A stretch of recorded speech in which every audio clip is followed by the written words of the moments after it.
پاگل ہو کر اور زیادہ شدید ہو جاتے تھے۔ اس کے علاوہ وہ اب بھی ایک دوسرے کے خلاف نقصان دہ چیزیں ایجاد کر رہے تھے، اور جب وہ کسی چیز کا فیصلہ کر لیتے تو اسے بغیر کسی رحم کے انجام دیتے اور عذاب یا بربریت کا کوئی طریقہ نہیں چھوڑتے تھے۔ یعنی وہاں کے جو لوگ تھے، بنی اسرائیل کے لوگ، وہ خود ہی ایک دوسرے کو مارنا شروع ہو گئے اور بے رحموں کی طرح ایک دوسرے کو قتل کرنا انہوں نے کیا کر دیا؟ شروع کر دیا۔ جیسا کہ مسیح نے بھی کہا تھا کہ ایک ہی گھر کے لوگ ایک دوسرے کے کیا ہو جائیں گے؟ خلاف ہو جائیں گے۔ سو وہ پیشن گوئی بھی سن 70 میں کیا کی گئی؟ پوری کی گئی۔ ہالیلویہ۔ لیکن ہمارے جو بہت سارے مخالفین ہیں وہ کہتے ہیں جی یہ تو دیکھ لیں، مسیح نے کہا تھا کہ یہ باتیں پوری ہو جائیں گی، ٹھیک ہے جی، اسی نسل کے سامنے، تو دیکھ لو تمہارے مسیح نے جو کہا تھا وہ پورا نہیں ہوا۔ تو یہ ہسٹری آپ لوگوں کے سامنے، یہ جو میں نے مضمون چھیڑا ہے، یہ چھیڑنے کا آپ کو پتہ سب سے بڑا مقصد کیا ہے؟ سب سے بڑا مقصد یہ ہے کہ غیر قومیں اناجیل کو جھوٹا ثابت کرنے کا جو ہے وہ ایڑی چوٹی کا زور لگا رہے ہیں، اور اس طرف جو ہے پاکستان میں کچھ دھڑے ہیں جو بائبل کو ماننے کا دعویٰ کرتے ہیں، جو کہ نئے عہد کا انکار کر چکے ہیں، وہ بھی اناجیل میں سے مسیح کا یہ حوالہ دے کر کہتے ہیں کہ یسوع نے یہ کہا تھا کہ جب تک یہ سب باتیں نہ ہو لیں یہ نسل ہرگز تمام نہ ہوگی۔ تو انہوں نے کہا جی یہ دیکھیں کتنی نسلیں مر گئیں، لیکن یسوع کی یہ باتیں پوری نہیں ہوئی۔ تو میں یہ بتانا چاہتا ہوں بھائی پوری ہو گئی ہیں، سن 70 میں پوری ہو گئی تھی، ہاللیلویہ، اسی نسل میں یہ پوری ہوئی ہیں۔ آپ لوگوں کا دماغ بند ہے تو اب ہم کیا کر سکتے ہیں؟ ٹھیک ہے نا جی۔ تو یہ جو ہسٹری آپ لوگوں کے سامنے اس لیے پڑھ رہا ہوں، یہی مقصد ہے کہ ہمارے جتنے بھی دیکھنے سننے والے ہیں وہ سب جان لیں کہ اناجیل کے اندر جو کچھ لکھا ہے وہ حرف با حرف سچا، صداقت سے بھرا، روح القدس کی ہدایت سے لکھا گیا ہے، ہاللیلویہ۔ اور یسوع ہی یعنی یہوشوا ہمشیاہ ہی آنے والا اسرائیل کا نجات دہندہ اور مسایہ ہے۔ باروک ہاشم، ہاللیلویہ۔ یوسفیس نے ان لوگوں کو بھیانک مصیبتوں کے بارے میں بھی بتایا جو شرفا اور بہتر قسم کے شہریوں کو دیے گئے، جنہوں نے زیروتیس کے مطالبات کو ماننے سے انکار کر دیا تھا، جن کو خوفناک تشدد کا نشانہ بنانے کے بعد قتل کر دیا گیا، اور خوف کے مارے کسی نے انہیں دفنانے کی ہمت نہ کی۔ اس طرح سے 12,000 سے زیادہ نامور باشندے ہلاک ہو گئے۔ ٹھیک ہے جی، ایک دوسرے کو مار مار کر 12,000 لوگ مرے، آپس میں ہی لڑ کر کتنے لوگ مرے؟ آپ سب کی آواز کتنے؟ آگے بڑھتے ہیں۔ جو لڑ رہے تھے ان کا شور دن اور رات مسلسل جاری تھا، لیکن ماتم کرنے والوں کی آہیں لڑائی کے شور سے بڑھ گئیں۔ یعنی جتنا شور لڑائی کا تھا نا، اس سے زیادہ شور آہیں بھرنے والوں کا تھا، رونے والوں کا تھا۔ یہ آپ ذرا امیجن کریں، آپ یہ جتنا بھی واقعہ سن رہے ہیں، آپ امیجن کریں کہ آپ اس شہر میں کھڑے ہوئے اور وہاں پر یہ سارا کچھ ہو رہا ہوگا، تو آپ ذرا تصور کریں کہ کیسی کنڈیشن ہوگی یروشلم کے اندر۔ یہ یروشلم کے اندر ہوا ہے، ٹھیک ہے نا جی۔ اور یہ مصیبت کا عرصہ تھا 3.5 سال۔ کتنا؟ آگے بڑھتا ہوں جی۔ ناپاک فضا و حالات وبا اور بیماری اور موت کا سبب بنے، ٹھیک ہے جی۔ یعنی جب لاشیں گرتی رہیں، شہر لاشوں سے بھرتا گیا، خون بہتا گیا، تو ناپاکی پھیلی۔ کیا پھیلی؟ اور ناپاکی جب پھیلی تو اس سے فضا کیا ہو گئی؟ ناپاک ہو گئی، اور وہاں کے جو ماحولیاتی حالات تھے وہ بھی سارے خراب ہو گئے، اور وہاں وبا پھیلنا اور بیماریاں پھیلنا شروع ہو گئی۔ آگے بڑھتے ہیں۔ ایک شخص نے اپنے گھر والوں کی رضامندی سے اپنے والدین، اپنے بچوں، اپنی بیوی اور خود کو قتل کر دیا، یعنی انہوں نے خودکشی کی۔ مسیح نے بھی کہا کہ اس وقت لوگ کہیں گے پہاڑوں ہم پر کیا کرو؟ گر پڑو۔ یعنی یہ مسیح نے کہا کہ لوگ اس وقت خودکشی کریں گے، لوگ اس وقت کیا کریں گے؟ اور لوگوں نے کی، لوگوں نے، تاکہ اپنے آپ کو بدتر موت سے بچا سکیں۔ ایک عورت جو اپنے خاندان اور اپنے مال کے لیے نامور تھی، جس نے قحط کی تباہ کاریوں میں مبتلا ہو کر اپنے شیر خوار بیٹے کو مار ڈالا اور اسے بھون کر کھایا اور اس کا آدھا حصہ چھپا لیا۔ ایک ماں نے اپنے چھوٹے شیر خوار بچے کو بھون کر آدھا کھایا اور آدھا، اب امیجن کریں کہ کتنا بڑا قحط تھا، کتنا زیادہ بڑی مصیبت تھی وہاں پر۔ اس سے بڑی کوئی مصیبت ہو سکتی ہے؟ آگے بڑھتے ہیں۔ چونکہ رومیوں کی طرف سے خوراک کی سپلائی بند کر دی گئی تھی، یہودی مایوسی کے عالم میں رات کے وقت شہر کی دیواروں سے نکل کر کھانا تلاش کرتے تھے۔ انہیں رومی فوج نے پکڑ لیا، تشدد کا نشانہ بنایا اور مصلوب کیا۔ ایک موقع پر شہر کے آس پاس کے درختوں پر ایک رات میں 500 کو مصلوب کیا جا رہا تھا، اور تمام درختوں پر ایک سے زیادہ لاشیں تھیں، اور ان لاشوں کو نیچے نہیں اتارا گیا بلکہ وہیں سڑنے اور پرندوں اور جانوروں کے کھانے کے لیے چھوڑ دیا گیا۔ 70 میں جب بادشاہ کے لوگ اور رومی فوج یروشلم میں داخل ہوئے تو انہوں نے لاشوں کو روندتے ہوئے باقی یہودیوں کو تلوار سے مار ڈالا۔ پرندے، کتے اور جنگلی جانور لاشوں کا گوشت کھاتے جاتے تھے۔ اس سے بڑی کوئی اور مصیبت نہیں ہو سکتی۔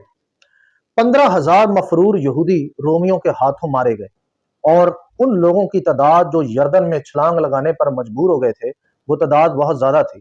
وہ پورا ملک جس سے وہ بھاگے تھے قتل و غارت سے بھر گیا تھا، اور یردن کو اس میں موجودہ لاشوں کی وجہ سے پار نہیں کیا جا سکتا تھا۔ یعنی یردن کا دریا بھی لاشوں سے پر تھا۔ یردن کا دریا بھی کیا تھا؟ لاشوں سے پر تھا۔ اچھا جی، 97,000 کو یرغمال بنا کر مصر جیسی جگہوں پر سستے داموں بیچ دیا گیا، گویا واپس غلامی میں بیچ دیا گیا، جہاں سے وہ جناب موسیٰ کی سربراہی میں نکلے تھے۔ یعنی وہ مصر سے نکلے تھے، دوبارہ ان کو 97,000 لوگوں کو واپس مصر بیچ دیا گیا۔ ٹھیک ہے جی۔ 70 میں مصیبت کے اختتام پر 1.1 ملین مردہ یہودی تھے جن میں سے کسی کو بھی دفن نہیں کیا گیا۔ یعنی 1.1 ملین لوگوں میں سے ایک بھی یہودی دفن نہیں ہوا۔ امیجن کریں کتنی بڑی مصیبت ہے، کیوں جی چھوٹی مصیبت ہے؟ بولیں جی۔ مسیح نے کہا ایسی مصیبت نہ دنیا کے شروع میں کبھی ہوئی اور نہ ہوگی۔ سن 70 میں، ہاں جی، مسیح کے آسمان پر جانے کے ٹھیک 40 سال بعد، ہاں جی، ٹائٹس کے دور میں یہ ویسپیسن اور ٹائٹس نے مل کر حملہ کیا۔ ٹھیک ہے نا جی، بات سمجھ آ گئی آپ کو؟ یہ اسی حملے کی بات کر رہا ہوں۔ اس حملے کو پراپر نہیں کلیسیا میں سمجھایا گیا، ادھورا سمجھایا گیا کہ وہاں ہوا کیا تھا۔ ٹھیک ہے جی، آگے بڑھتے ہیں جی، سمجھ آ گئی میری بات؟ آگے بڑھتے ہیں۔ ان کی لاشوں کو شہر میں ڈھیر لگا کر ہیکل میں پھینک دیا گیا۔ ان کی لاشوں نے شہر کے باہر کے تمام درختوں کو بھر دیا، بلا شبہ ہر طرف خون ہی خون تھا۔ جنگلی جانور اور شکاری پرندے لاشوں کو کھاتے تھے۔ خطرناک منظر اور بدبو شدید تھی۔ ایسا اس سے پہلے یا بعد میں اسرائیل کے ساتھ کبھی نہیں ہوا تھا۔ یہ یوسفیس کے الفاظ ہیں۔ ایسا نہ پہلے کبھی بھی اسرائیل کے ساتھ نہیں ہوا تھا۔ مسیح کے جملے یاد کریں۔ جی، مسیح کے جملے کیا ہیں؟ ایسی مصیبت نہ دنیا کے شروع میں کبھی ہوئی اور نہ کبھی ہوگی۔ ٹھیک ہے جی۔ بڑی مصیبت کے اس دور کے بارے میں یہودی مورخ یوسفیس اپنی تاریخی دستاویز اور وار آف دی جوز کے تعارف میں کہتا ہے، ایسا ہوا تھا کہ ہمارا شہر یروشلم رومی حکومت کے متحد کسی بھی دوسرے شہر کے مقابلے میں اعلیٰ درجے پر پہنچ گیا تھا۔ وہ کہہ رہا بڑی ترقی کر گیا تھا، اور پھر آخر کار ایک بار پھر بدترین آفات کا شکار ہو گیا۔ وہ کہہ رہا ہے کہ اچانک آفتوں کا کیا ہو گیا؟